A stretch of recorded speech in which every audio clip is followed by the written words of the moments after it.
مال بچا بچا کر فکر کر رہے ہو، سمجھ رہے ہو یہ تمہارا مال نہیں، تمہاری اولاد کا، تمہارے خاندان والوں کا مال ہے۔ تمہارا کیا ہے؟ جو تم نے اللہ کی راہ میں خرچ کر دیا، صرف وہ تمہیں ملے گا۔ کہ آپ کا مال، دولت، آپ کا سب کچھ یہ آپ کی اولاد کا ہے، آپ کا اس میں کچھ نہیں ہے۔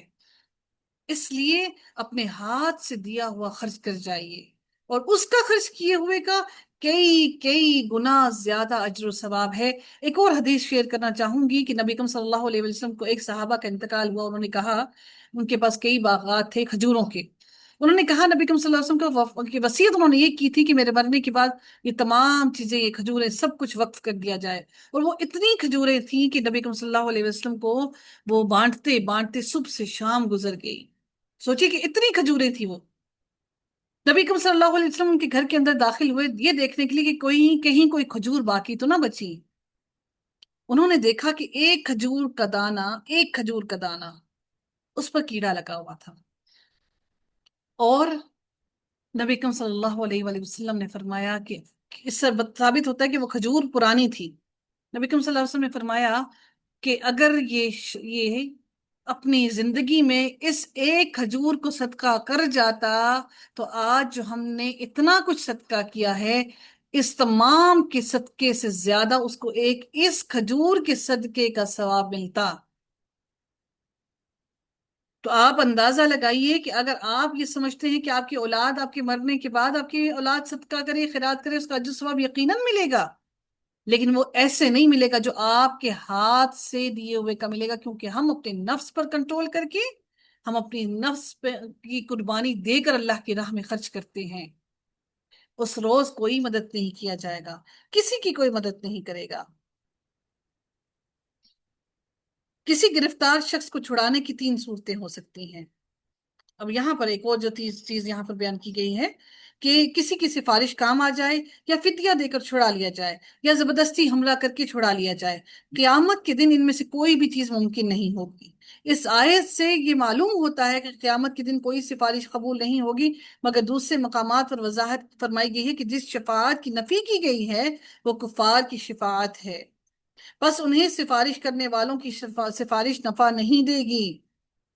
سورہ مدثر میں اللہ نے فرمایا کہ اللہ تعالیٰ اگر نبیوں کو یہ حکم دے گا، اگر وہ شفاعت کر سکے نبی جس کو اللہ تعالیٰ کی اللہ کی رضا سے اللہ جس کو چاہے گا وہ دے گا، جس طرح اللہ تعالیٰ نے نبی اکرم صلی اللہ علیہ وسلم کو مقام محمود انشاءاللہ روز قیامت عطا کریں گے، اسی طرح اللہ تعالیٰ کے اذن کے بغیر بھی شفاعت ممکن نہیں۔ جس سے اللہ راضی ہوگا صرف اسی کی نبی بھی شفاعت کر سکیں گے۔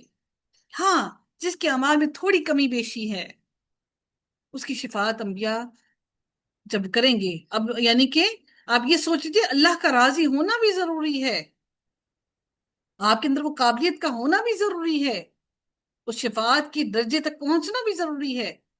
ہم سارے نیک عمل کر لینے کے باوجود بھی اس کی گارنٹی نہیں کہ جنت میں داخل ہو جائیں۔